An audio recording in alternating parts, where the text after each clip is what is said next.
বিসমিল্লাহির রহমানির রহিম। নবী ইউনুস আলাইহিসসালামের গল্প, যিনি আল্লাহর আদেশে এক কঠিন পরিস্থিতির সম্মুখীন হয়েছিলেন, কিন্তু তার দৃঢ় বিশ্বাস ও তওবার মাধ্যমে আল্লাহ তাকে মুক্তি দিয়েছিলেন। নবী ইউনুস আলাইহিসসালাম ছিলেন এক মহান নবী, যিনি আল্লাহর হেদায়েত ও উপদেশ নিয়ে আসেন। তিনি নবুয়ত লাভ করেছিলেন এবং তার জাতিকে আল্লাহর একত্বের কাছে আহ্বান জানাচ্ছিলেন, কিন্তু তারা তাকে স্বীকার করতে চাইছিল না। তারা তার কথা অগ্রাহ্য করছিল এবং তাকে ঠাট্টা তাচ্ছিল্য অত্যাচার করছিল। এমন পরিস্থিতিতে নবী ইউনুস আলাইহিসসালাম হতাশ হয়ে পড়লেন। তিনি আল্লাহর উপর পূর্ণ আস্থা রেখেছিলেন, কিন্তু তিনি সইতে পারছিলেন না যে তার সম্প্রদায় অবিচারের পথে চলতে থাকুক। তিনি তাদের দিকে বারবার ইসলামের বার্তা পৌঁছানোর চেষ্টা করছিলেন, কিন্তু তার জাতি কোনোভাবেই সে বার্তা গ্রহণ করছিল না। একসময় নবী ইউনুস আলাইহিসসালাম পুরোপুরি ভেঙে পড়লেন এবং তিনি সিদ্ধান্ত নিলেন যে তিনি তার জাতির কাছে আর ফিরে যাবেন না।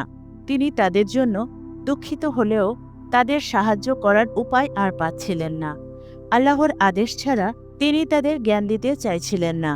তাই তিনি মক্কা থেকে চলে যাওয়ার সিদ্ধান্ত নিলেন এবং এক ট্র্যাজেডির শিকার হলেন। তিনি একসময় একটি জাহাজে উঠলেন, তো তা ছিল এক ভুল সিদ্ধান্ত। তিনি যতটুকু দূরে যেতে চেয়েছিলেন ততটুকু। আল্লাহ তার জন্য একটি নতুন পরীক্ষা রেখেছিলেন।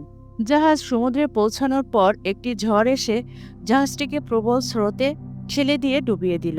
সবাই ভীতু হয়ে পড়ল, আর তখন তাদের মধ্যে কেউ একজন বলল, এই ঝড়ের কারণে আমাদের মধ্যে কোনো একজনকে ফেলে দিতে হবে। এবং তারা মেনে নিল যে একজন মানুষকে ঝড়ের কবলে পড়তে হবে, আর সেই ব্যক্তি ছিল নবী ইউনুস আলাইহিসসালাম। তিনি জানতেন যে এটি আল্লাহর পরিকল্পনা। এভাবেই নবী ইউনুস আলাইহিসসালাম সমুদ্রে ডুবে গিয়ে একটি বিশাল মাছের পেটে চলে যান। তার অবস্থান ছিল অন্ধকারে, তার চারপাশে ছিল শুধু পানি, কিন্তু তিনি জানতেন যে আল্লাহ সর্বত্র আছেন। তিনি মাছের পেটের মধ্যে অন্ধকারে একেবারে একা আল্লাহর কাছে সাহায্য চাইলেন। নবী ইউনুস আলাইহিসসালাম, তুমি ছাড়া কোনো উপাস্য নেই, তুমি পরম পবিত্র, নিশ্চয় আমি ছিলাম জালিমদের মধ্যে। এটা ছিল তার তওবা এবং আত্মসমর্পণ। তিনি আল্লাহর কাছে প্রার্থনা করেছিলেন এবং আল্লাহ তৎক্ষণাৎ তাকে মুক্তি দিলেন। আল্লাহ তাকে মাছের পেট থেকে বের করে দিলেন এবং নিরাপদ স্থানে পৌঁছাতে সাহায্য করলেন। আল্লাহ নবী ইউনুস আলাইহিসসালামকে নতুন করে জীবন দিলেন। তিনি মাটি, পানি এবং বায়ুর সাহায্যে সুস্থ হয়ে উঠলেন। তিনি আবার পৃথিবীর দিকে ফিরে এলেন এবং এক নতুন উদ্যমে আল্লাহর পথে তার জাতিকে আহ্বান করলেন। এবার তার জাতি তাকে ভালোভাবে গ্রহণ করল এবং তাদের জীবনে পরিবর্তন আনল।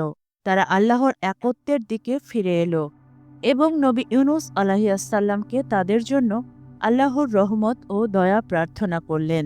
এবার তিনি তাদের দুঃখ কষ্টের পরেও শান্তির সন্ধান পেয়ে সঠিক পথে ফিরে গেলেন। নবী ইউনুস আলাইহিসসালামের এই গল্প আমাদের শেখায় যে জীবনে যত বড় বিপদই আসুক, আল্লাহর সাহায্য ও রহমত ছাড়া আমাদের কিছুই সম্ভব নয়। কখনো কখনো আমরা মনে করি আমাদের অবস্থা সবচেয়ে খারাপ, তখনই আল্লাহ আমাদের এক নতুন সুযোগ দেন। আল্লাহর রহমত কখনো শেষ হয় না, আর তওবা আমাদের জন্য সব পাপের ক্ষমা নিয়ে আসে। তাহলে আমাদের উচিত সবসময় আল্লাহর প্রতি পূর্ণ বিশ্বাস রাখা, তওবা করা এবং আল্লাহর পথে চলা। আল্লাহ আমাদের সবাইকে সঠিক পথ দেখানোর তৌফিক দান করুন। আমিন।